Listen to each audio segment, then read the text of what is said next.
bit sassy, a little bit crazy, a little bit classy. We got dreams and we got goals. We're just a couple of old Sassholes.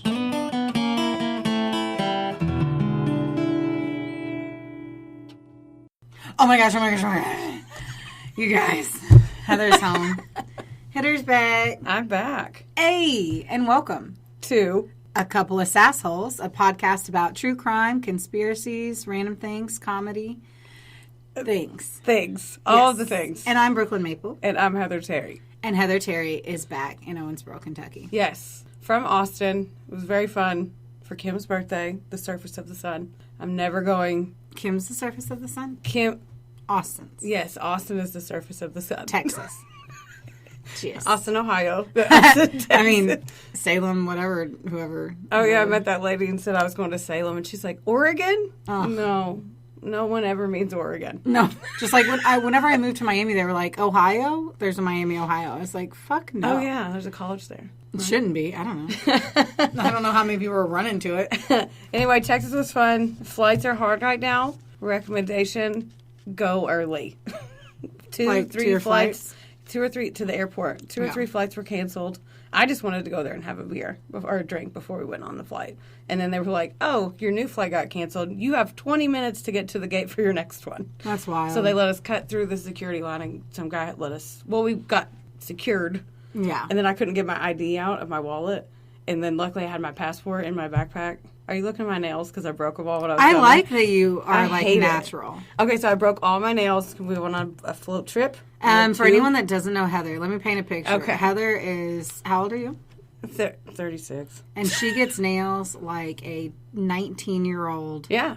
discotheque dancer in a cage in They're Miami, always themed to what I'm doing. which is apparently similar to a 19-year-old who is a employee at a discotheque. What's a discotheque, meanwhile? A disco.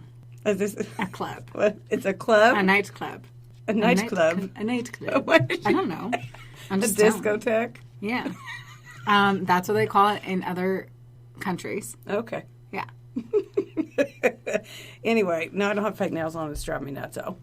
Are you, like, running to get them put back on? No, I'm going to give them a breather. Good call. How long have they been on? Like 3, I don't know. This set? Yeah. Oh, like 2 months. Oh, wow. 3 months. You are hard with them. You're very hard on Well, I them. floated in that river in Texas on a tube. Was it acetone? Because there's no other It was reason that it drunk should have people fallen. pee because nobody got out for 6 hours. So, and then I went to jump off and I fell under. So, yeah, need to go gargle some penicillin because that grossed me out real bad. I don't think about it ever. You're always thinking about the pee. I'm never thinking about it. About the pee? About the pee. I mean, yeah. Always thinking about the D, though. You missed me. I did. Okay, so we recorded this already, and then the mic was fucked up. So here we are back at it to where I can say I'm having the best day of my life because I went to the Daviess County Library. I didn't know if there was more words to that. Public library. And it was delightful. Yes. And they have things. What things do they have? They have books. And What? I know. And DVDs, which, whatever. And audiobooks. And it's pretty. And there's little places to like. It does look pretty. Oh, it's so awesome. Have you been in there? No. I'm taking you. We're going to go with a pumpkin you spice latte, a hoodie, some leggings, and some kicks. And we're going to scurry our little asses all over that library. And I'm excited. I think it's cute how you say it because you kind of almost say library every time. Yeah. It's easier. It's easier to say it that way. But it was amazing. Like that sweet lady that did the announcements at school in high school, and she would say, Heather Weiniger, please report to the library. And it's like every time I think about her. Why'd you have to report to the library so much? I don't know, just I know where it was. Yeah. You're They're like, she doesn't know where to go. She's lost all the time. Really, it meant the principal's office, but whatever. Anyway. So while Heather was partying in Austin, Texas, I was in... Where was I? Edinburgh. Yeah, but I think it was... I don't want. Is it Columbia, Indiana? Is that a name? Sister, I don't know. I don't know. At Claraland is the campground, but that's where the Tough Mudder was at. And so Nick, who I cursed for the Roanoke story, and his girlfriend Courtney, who is adorable. She looked cute. Oh my God, she's so cute. And her personality is cute, which just makes her even more cute. You know, you just want to pack her up and take her home. And my boo bear, Travie Patty. We all went and we ran a 6-mile course with it was 21 or 23 obstacles. I am sliced and diced from all of it. Oh my God. It was so much fun. It was fun to get dirty. It was fun to challenge yourself. The photos came out awesome. I don't if you're a physical person out there, you should go and do a Tough Mudder. They're so much fun. All the proceeds and all the money that comes into it goes to the Wounded Warrior Project. See, I didn't know what it was for. I mean, the Wounded Warrior Project. So I figured it was for some charity. Yeah. The Tough Mudder was originally created once again to support the Wounded Warrior Project, but it was it was supposed to help people like get through their fears and go through like basic training style obstacles. Yeah. That's cool. There's definitely one that was unbelievably high on a rope mesh thing. And you know I'm afraid of heights. And Travis had to help me get, I mean, it was terrifying. And through the whole thing I was like trying not to throw up or cry or scream to like have someone come get me. I'm not even lying to you. It was so fucking terrifying. And I didn't even care. Like, there were all these people around me, and I just kept being like, just one step at a time, one step at a time. And I mean, it took forever. I was terrified, and Travis was like, don't rush, go slow. And I did it, of course, but it was terrifying. And I didn't care for how terrifying that was. I will say that. Because it's one of those that if you fall, you're going to die. It just is what it is. You know? Yeah, it was that high. But people have died on it. People have drowned. Things have happened. What? Yeah, whenever I did a 12-mile one in Miami. And I looked up how many people had died back then. It was like 18. Oh. And so, like, people unfortunately died. That's why you signed waivers. I said no. Yeah, that's why. Because I would have. Mm-hmm. It's also people, too, like, aren't great swimmers. And they're swimming. Like, you gotta... No, mine would be something dumb. I would trip and fall in the mud and get smothered and covered or something. Like smothered and covered. That makes me hungry. We always talk about being hungry on here. It sounds like we're going on a hungry strike. I know. A hungry strike. A hungry strike. We're going to go strike in Hungary. It's because we're never fucking nourished before we do this stuff. We're bebopping. We're busy. We're busy. Oh, I fell off the wagon and had frozen pizza for lunch, so I'm full. Oh, well, thank you. Our drink. I guess we should open that. Yeah. I'm so glad. You're going to have to open mine. I'm sorry that I did that. That was so loud. Why? I don't have nails either, sis. These are freshly ripped off nails. You're right. They're like fucking pieces of paper. Is that what you were going to say? Yes. You just looked so annoyed with me for saying that. There. Okay, so these are White Claw these are refreshers. The refreshers, and these are my new fave. Really? Yes. Because they are lemonade. So I have lemonade, blood orange with a hint of black raspberry. But they're the same. They're like the same as regular White Claw, like 1 carb, 100 calories. Yeah. And they're delightful. They taste like summer. What do you have, blood orange? I have black cherry. That's my fave. This is very delightful. I'm also very chilly in here. Always cold. I don't know. I'm glad that I get this office. It's going to be the cave. Well, the colors you're choosing, probably. No, I'm kidding. These are tasty little treats, guys. Oh, these are good. Actually. Yeah, I am lit. I'm not. I'm not at all. But I am cold. These are... We look around to see if there's anything to cuddle myself up. To cuddle myself? I would just like to be swaddled. There I said. Always. I know. Oh, my God. I know. Big spoon, little spoon, just spoon. I just want to be spooned. I don't care how. Just spooned away. What? I don't know. Are you ready? Are you ready to go? I have nothing else to ramble on about. Okay. Yeah. Okay. Okay. So it was a one-woman show because I was out of town, which felt weird because I felt like false panic. Oh, I have like panic right now because we record in like 4 more days and I just finished this today and I'm like, fucking A. I got to redo it. I got to do it again. So I'm like, this is very fun. It's a fun journey. I get to edit this tomorrow. Yeah. You get to sprint through too. Well, I have to do, obviously, we both have to do the shit that we have to do to make this podcast happen. So once more, listen, subscribe. Right.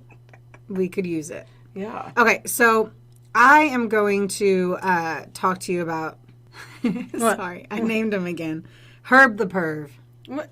You named it again? Yeah. I name him every time. No, I got to start. Okay. So this is Herb, and I'm going to struggle because I keep wanting to say herb and not herb. How do you... So herb is like spices. Yes. So and herb is a pervert. Yeah.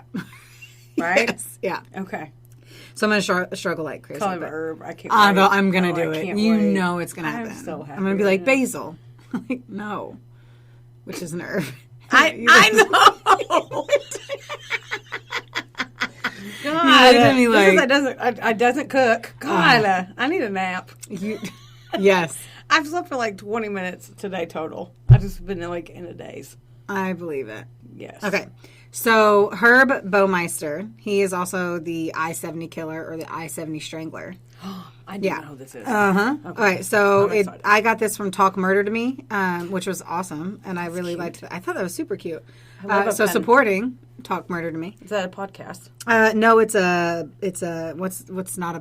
blog. That was a fuck. What's not a podcast? What's not a podcast for 200.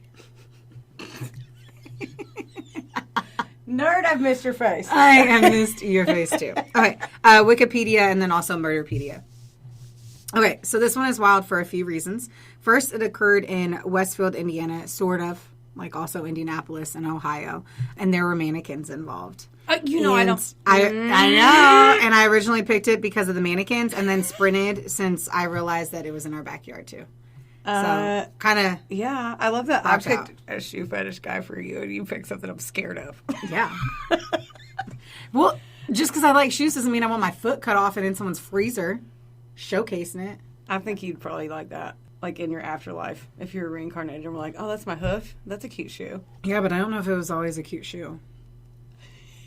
I mean, I don't know if it was always a cute shoe. And I'd be really pissed. Like, way worse if they threw my foot in an ugly shoe. I'd be pissed.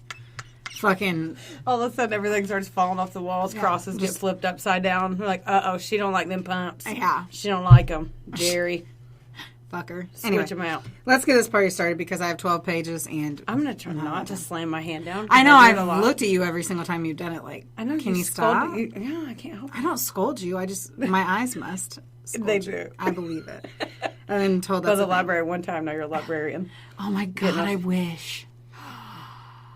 Dewey Decimal. Anyway, so Herb the Perv, and I said this is the name I gave him and probably everyone in his middle school class, was the oldest of 4 kids, and he was born on April 7th, 1947, and he was produced by Herbert E. and Elizabeth Baumeister. His dad was an anesthesiologist, and Elizabeth was a homemaker, obviously, because it was in the 40s. It looks like he had a hella normal childhood until he hit adolescence. So his behavior became super bizarre and erratic. Essentially, it never changes from that point. Like, he becomes a teenager and he becomes fucking weird.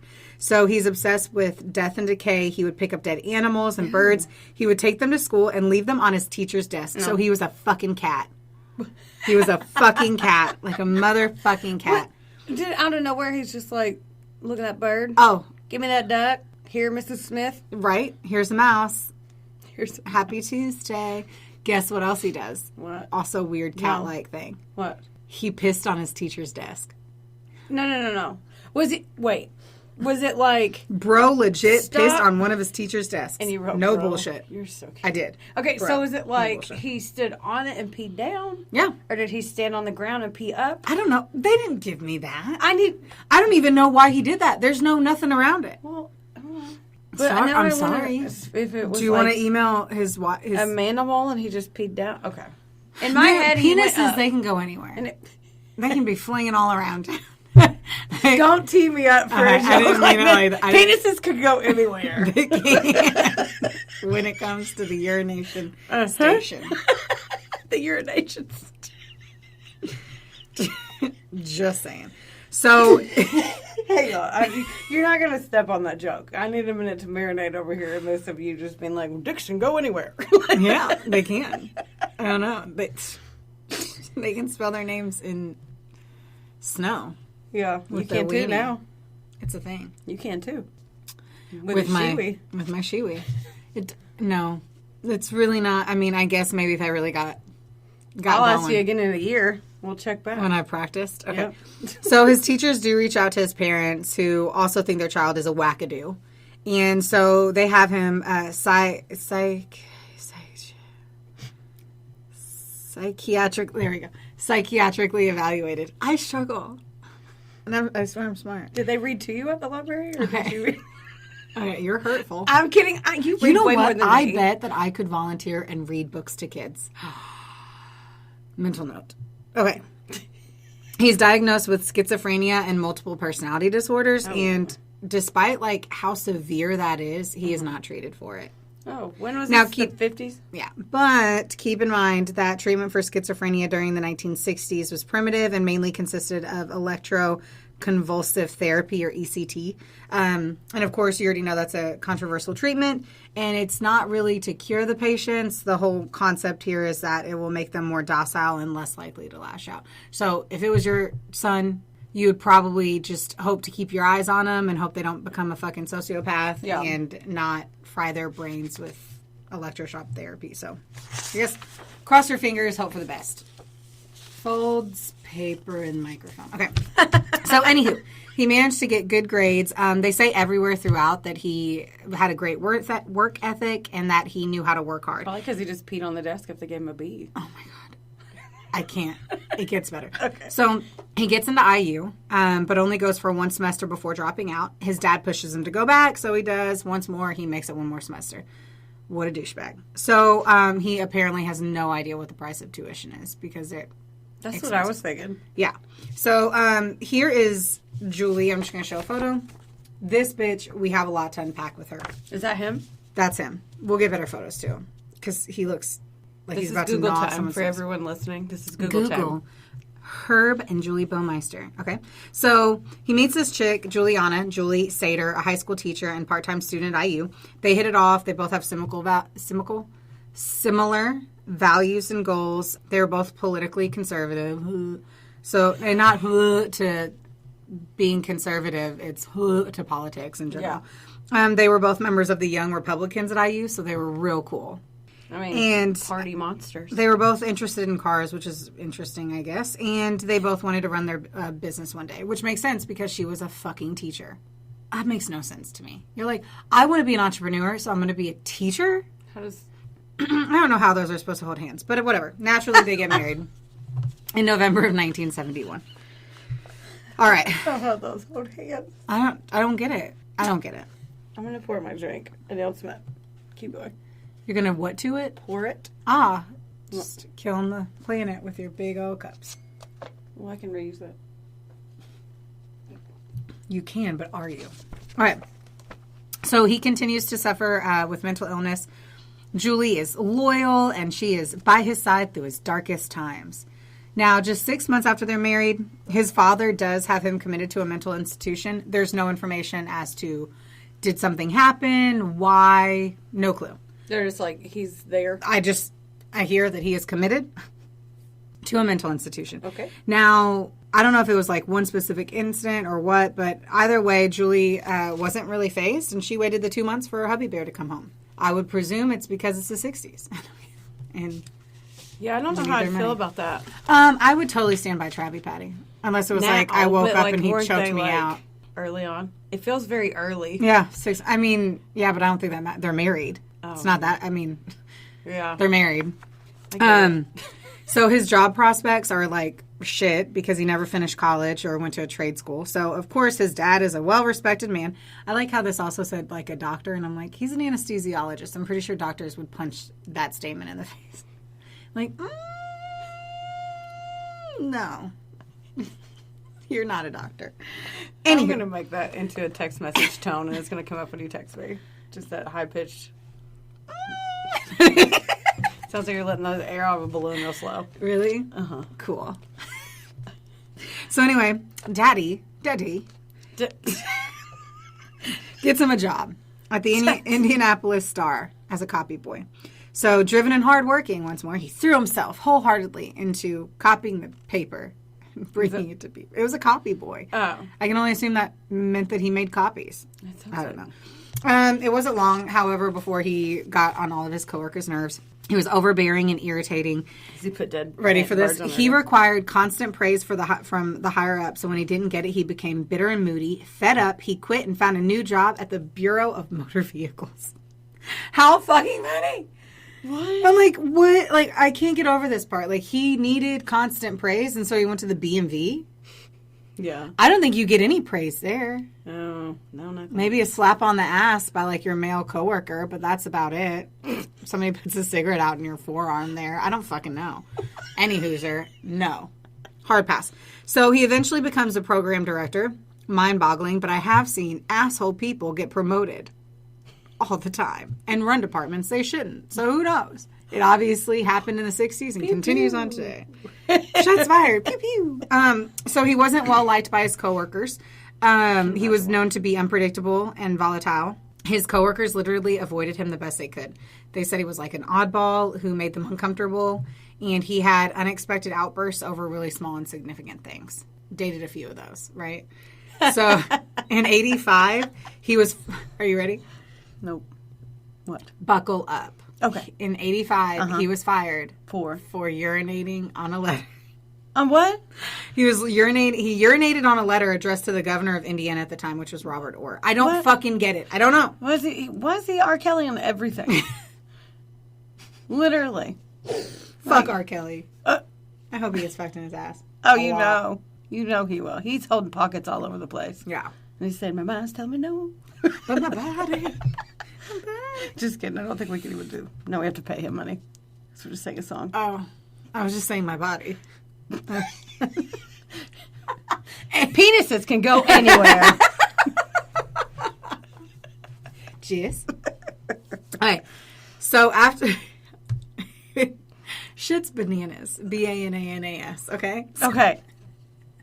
You wrote what the fuck. I can see it on your paper. I did. Like, once more, what the fuck. So after being fired, he's arrested several times. Okay. Once for his involvement in a hit-and-run accident while drinking and driving. Dumb. In 86, he was charged with stealing his friend's car. Somehow, he does not serve any time in prison and doesn't get any charges. Why? Because he's a white man. Is he white? Of course he's white. His name's Herb.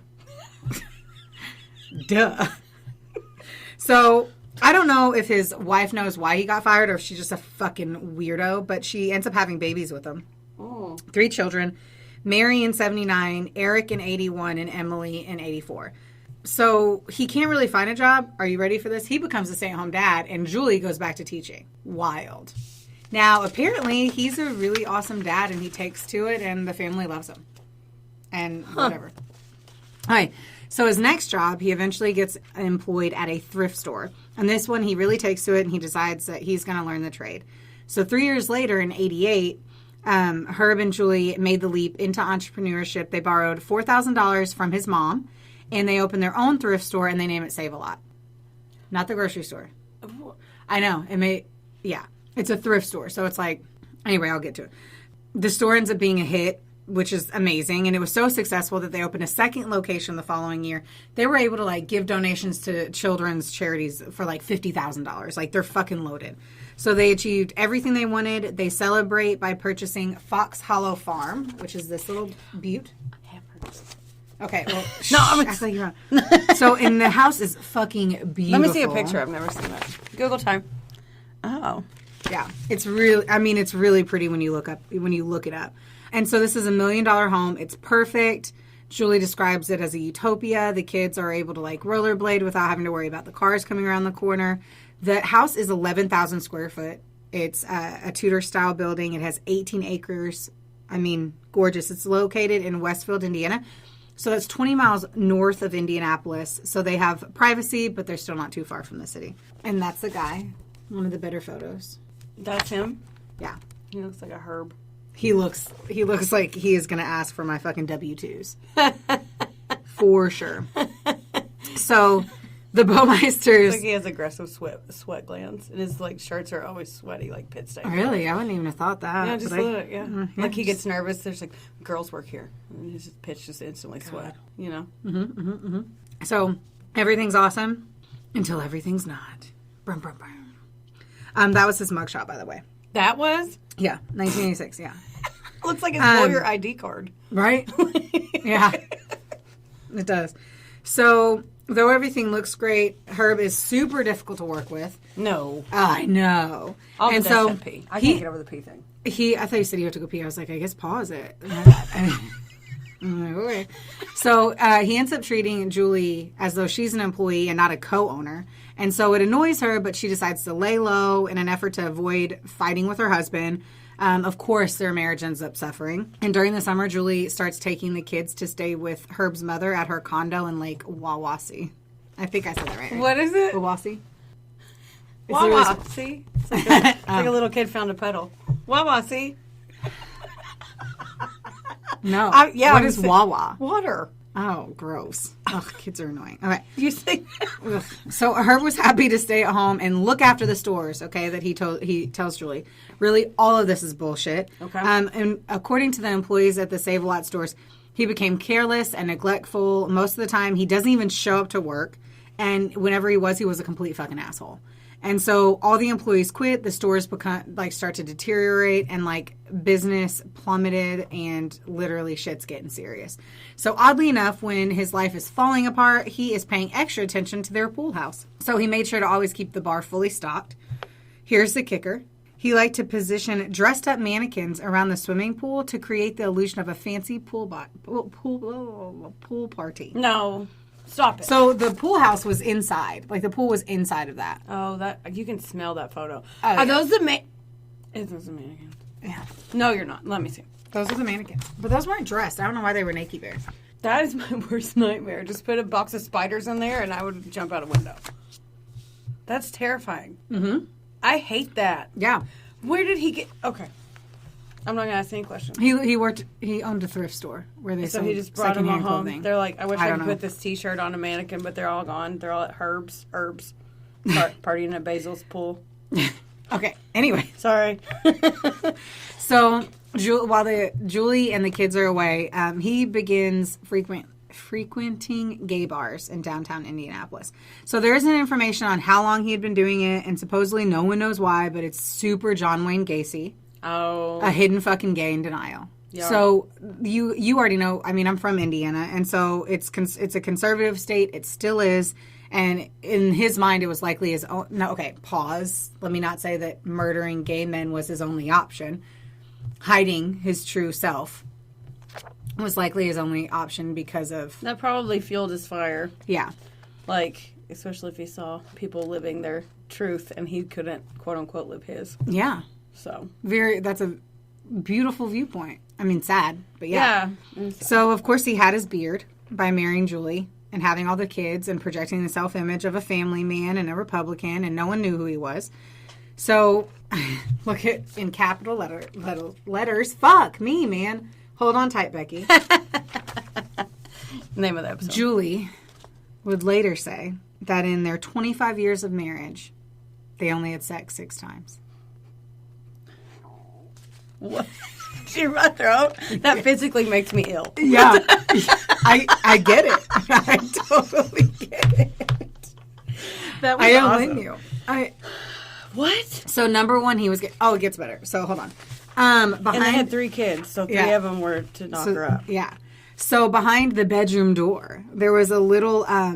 mannequin. There was little... fucking A. Anyway, she admits that she and Herb had engaged in sex only 6 times in the 25 years, as a detective ends up saying later. And according to that, she never saw her husband nude. So he would get dressed in the bathroom, and when it came time to go to bed, he would always put on pajamas, slipping between the sheets. And he said that he was ashamed of his skinny body. Me too. Said me. Me never. too. I'm never ashamed. So ashamed of my skinny body. Mm-hmm. Don't look at me. Don't look at me. I'm too frail. Right? That's weird. Yep. So I don't know how anyone could go 25 years. Okay. Did she cheat on him? So pause. She did not cheat on him. She will stand by him way further than she should have. What a lie. Right? No. 25 years, 6 times. So she didn't orgasm.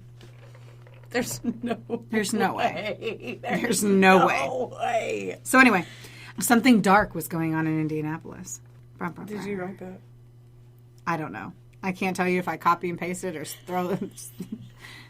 stole that from someone else or what? So starting around 1991, the same year, Herb and his family moved to Fox Hollow Farm. Young gay men began disappearing in downtown Indianapolis. The men ranged from 20 to 46. They were all white and had similar physical features. So in 94, Virgil Vandegrift, I'm going to show you a photo of him, a retired Marion County sheriff who ran his own private investigation firm in Indy, became involved in investigating the disappearances of the young men. So he was contracted by the mother of Alan Broussard, who was 28, who left a gay bar and was last seen, and she reported him missing in early June of 94. Days later, the mother of Roger Goodlet, 32, contacted Vandegrift as well, and he was last seen under the exact same circumstances in July of 94. Oh. So the next month. Yeah.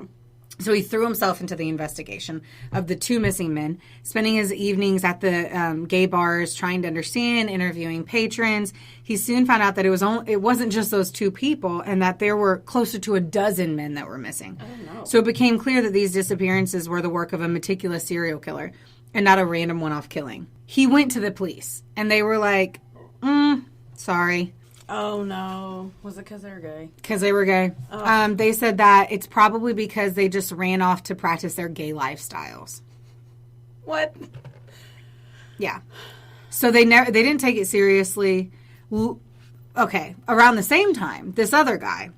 Wait, I guess damn it. I'll have to jump to... I'm going to come back to how another guy went to the police, too, and they're basically like, let us know the next time you see him. Kind of deal. No fucking bullshit. And that guy becomes super huge in it. They don't even give you his real name. They call him Tony. But anyway, so around the same time that the young men go missing, Herb's son, Eric, who has to be spelled E-R-I-C-H, which makes me want to say Eckridge, like the sausages, he was 13 at the time. He was playing... I don't know why my mind just went to Melissa Eckridge. It made me think of Little Smokies. No, but that's not her name. I don't know who that is. She's Melissa Etheridge, singer. Oh. Come to my window. No. No. Okay. All right. Whoa. You land some and you don't. Yeah. Mm-hmm. So, he was playing in the woods on their property, and he finds a human skull. He picks it up, brings it into the house to show his mom. Julie is justifiably freaked out, but then she asks Eric to take her to where he had found it. On further inspection, she finds a fucking pile of bones. What? A human skeleton. What? Brum, brum, brum. She demands answers from Herb. The story that he... Okay. Oh, are you ready? Hold on. No. It gets better. Okay. He told her that the skeleton was an old anatomical skeleton used by his late father, who was a doctor, once more. Doctor or anesthesiologist. We can all fight the fucking tomato, or tomato sassafras. Not the same. She takes him at his word and just is like, okay. She believes him? She's a fucking twat. Well, I mean... That's my thoughts on Julie. I'll give you more reasons why she's a fucking twat. If that was my Don't worry. sex life, I'd be a twat, too. Yeah, I'd be like, yeah, that's a real skeleton. I'm going to call the cops so you can get arrested. I can get your money, and I can start banging people and getting some O's. Is what I... Cheery fucking O's. So anyway, here's Virgil Vandegrift. Cheery O's. Doesn't he look like an actor? Virgil Vandegrift. He's an investigator. He is the reason anything happens. Good. Yeah. I mean, he's also being paid, but anyway. Yeah, but like so the other people. As he's beginning to lose hope, here's what happens. A man who went by Tony Harris, that's not his real name, surfaced with his own story. So Tony had been friends with Roger Goodlet, which is one of the men who had disappeared. One evening while hanging out at a gay bar he had been to several times before, he met a man who introduced himself as Brian Smart. The two spent much of the night chatting and drinking together. Smart asked Tony if he would like to come back to his employer's home, where he was supposedly living while doing construction work, and Tony obliged. So Smart led him to a car with an Ohio license plate. They drove north, and it was hard for Tony to tell where they were going. It was dark, he was drunk, and he hadn't spent much time north of Indy. So they arrived about 30 minutes later at a large, stately Tudor-style home. Smart led Tony to the pool house. The place struck Tony as weird. He noted the mannequins around the pool and immediately felt uncomfortable. Why? I thought you... You believed me. I did. You just sounded so believable. No. No. And, like, this house is kind of secluded, you know? I would have gotten mucked up right then because I would have I mean, it's the night... I mean, I don't know. Especially if you're drunk. Right. So he then asked Tony if he wants... okay, so he's like, hey, do you want a drink? And he's like, no. But then he ends up saying yes to this request. So he then asked Tony if he had ever engaged in erotic asphyxiation before and if he would like to try it. For anyone who doesn't know what that is, it's where you choke someone. His wife doesn't know what that is. Yeah. Where you choke someone and try to climax in asphyxiation phase. Anyway, so Smart was hyped up as though he had been snorting cocaine, which is super cool for the nose candy. And he doesn't want to anger him because he's so fucking weird. And so he's like, yeah, let's try it. So with a hose, Tony choked Smart while Smart masturbated. Okay. Then the two swapped positions and did it again. So Tony could feel the hose getting tighter and tighter with no sign of stopping. Yeah. And so he realized that Smart was going to kill him. And so he pretends to pass out. And he loosens it, and Tony opens his eyes, and Smart is, like, physically shocked. You can see it. And he had literally thought he'd killed Tony. So he clearly wanted to get rid of his guest. And so the two get back in Smart's car. He drives him back to the Indy, and he tries to, like, mask his strange behavior. He suggests that the two should meet up again the following week. Tony agreed, but when the time came, Smart never showed up. I don't know why the fuck Tony went, but I think we'll figure out a little bit more there. So Vandegrift, which is the investigator, was convinced that Smart was responsible for the disappearances of the young men that he was investigating. So for nearly a year, Vandegrift and Tony tried to track him down, and they had no luck. So they were going to all the gay bars in Indy trying to find the guy because they had somebody. That part sounds fun. I mean, fuck yeah, I would do that. I'd be like, I don't know where he's at. Like, eats, I want a penis colossus. Right? What? Said I want a penis colossus. What is that? It's not a drink. It's from Will Grace. Oh, I was like, is it a penis sex? Colossus? Is it a sex? Is it a sex thing? Is it a sex? Is it a sex thing? Yeah, you take a pineapple. No. Oh. Weird. Okay. All right. So at the end of August 95, Tony ran into Smart at a gay bar downtown. And so he ran outside, found the car that he had rode in with Smart the previous year, and wrote down the license plate number. When they traced the license plate, it didn't turn up Brian Smart as the owner. It was Herb Baumeister. So in November of 95, detectives showed up at Fox Hollow Farm asking if they could search the property. Herb refused. And so they then tried Julie at the Save-A-Lot store. So they go to work and they're like, bitch, let us look at your property. And she's like, no. She said no? Why? She said no, because she's stupid. When she asked Herb about it, he told her he had nothing to do with what they were accusing him of. She was like, okay.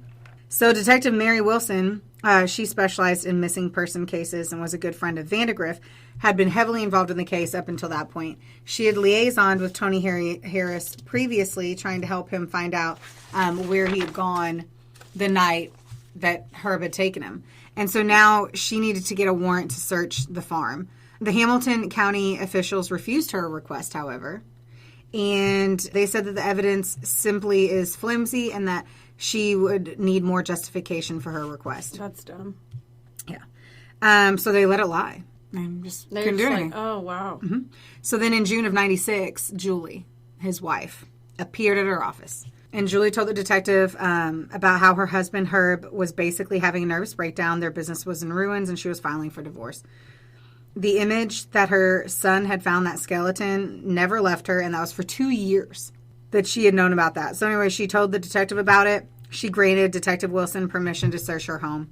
While Herb was away, Detective Wilson and 3 other Hamilton County officers arrived at Fox Hollow Farm to carry out the long-awaited search. It didn't take long for them to realize something was wrong.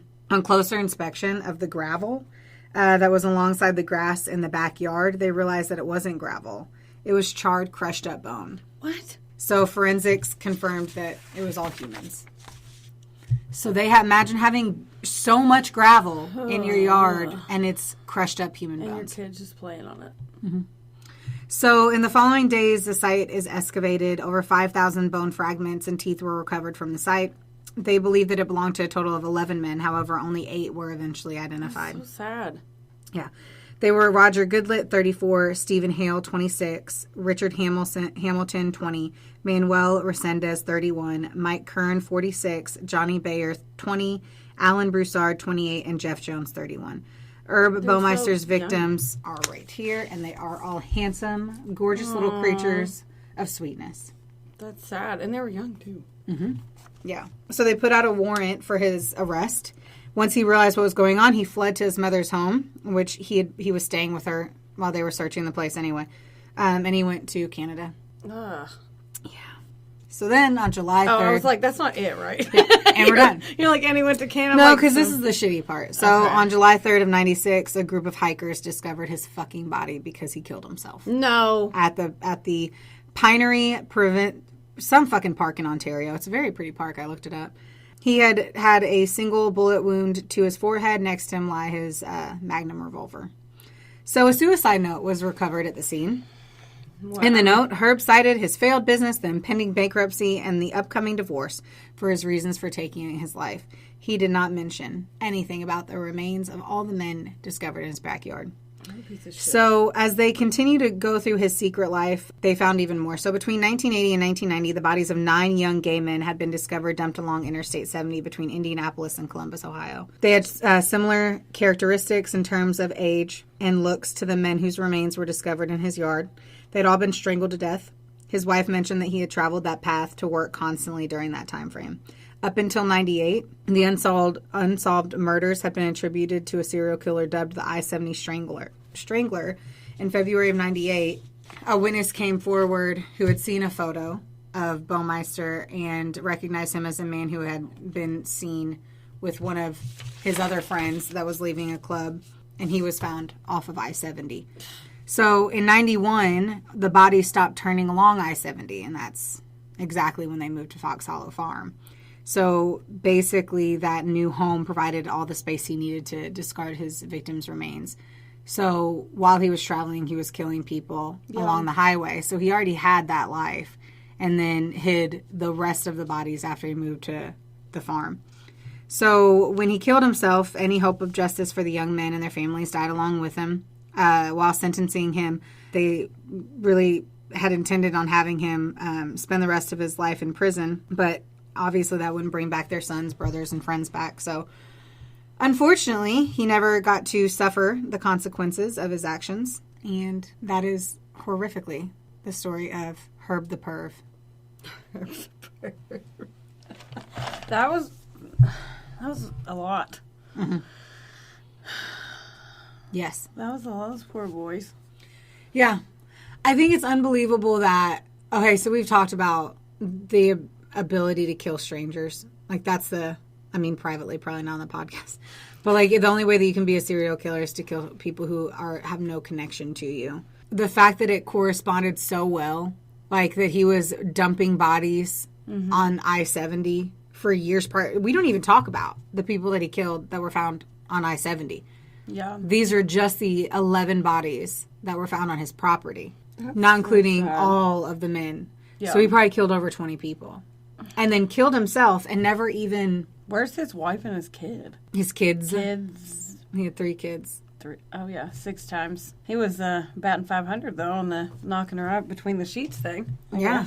Nasty son of a bitch. Yeah. Well, I'm glad he was skinny. Just... Yeah. Unbelievable. That's wild. Wow. Good job. Thanks. That was a good one. I mean, I wish I had a better ending. Yeah. I don't know what you want. At least he's dead and he's not on this earth anymore. And I don't know. I don't know. There's shows about it. I didn't have time to see it, but you know how we roll. We pick someone and then we have like 48 hours to hurry up and do all the research.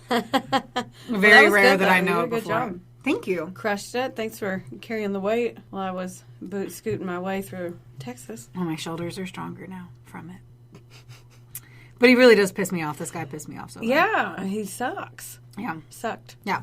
So, yeah. That's all I have. I know. And then the next, what are we doing next week? What's next So week? I think next week, which is really this week of us hurrying up and fucking getting our lives together to research it, I think we wild card it. Yeah. So, like, murder wild card? Or is it, like, just wild card? I don't know. What are you thinking? What if we just did wild card and see if we both pick the same story? That would be so unlikely. It took me a lot to find this because I didn't have... Essentially, today was a wild card. So I was like, what are... Well, you know I hate mannequins, so... Yeah, but imagine I didn't Google murders with mannequins. I mean, I had to look up 40... I looked up shoe fetish for you. Well... I bet a lot popped up there. Yeah, I was like, okay, shoe fetish murders. I think I have an idea of what I might do. Okay, well, I have none. I will figure it out and then bring the heat. Yeah, you bring that heat. I will bring the heat. Fuck yeah. I'm really excited though. Yeah, I mean, it's weird to have just a whole anything, to literally do a story on anything. I think that's I'm overwhelmed. Right? I think one would be really cool. I want to do definitely like people who have survived like out in the outdoors for a long amount of time, like outdoor survivors. I don't think that's going to be the one that I'm going to do per se. You know what we still have to do is fucking do that post on the crazy photo shoot, because we said we were going to wait until the fall. Like the whole reason we haven't posted it, I did half the work on it, was because we didn't want to do it in the summer because it's too fucking hot. But we're going to have to book a photographer, so we got to make shit happen. Yeah, which we're going to do JC anyway. Yeah, we need to do that. For any of your photography needs, JC English. You know, Winsboro, Kentucky. So yeah, that's I'm done. And I really have to pee. You do? I do. That's weird. I know. It's only been... I've had 5 sips. I know. Okay, we'll wrap it up. Let's wrap it up. Rate, review, subscribe. Anywhere that you can get your podcasts. We are everywhere. We really Follow are. us, people. Please. You can say it to Alexa. Ooh, can you? Yeah. You just say Alexa, play a couple of Sassholes. I know. I've done it, I think, once. You did? Yeah. I'm very obsessed with this. That's fine. It is what it is. All right. Well, we love you guys. Yes. Tell your mom to listen to. Yeah. And she likes true crime. Or not. I know. Just listen. Okay, bye. Bye. I gotta pee. Theodore, can I pet that dog?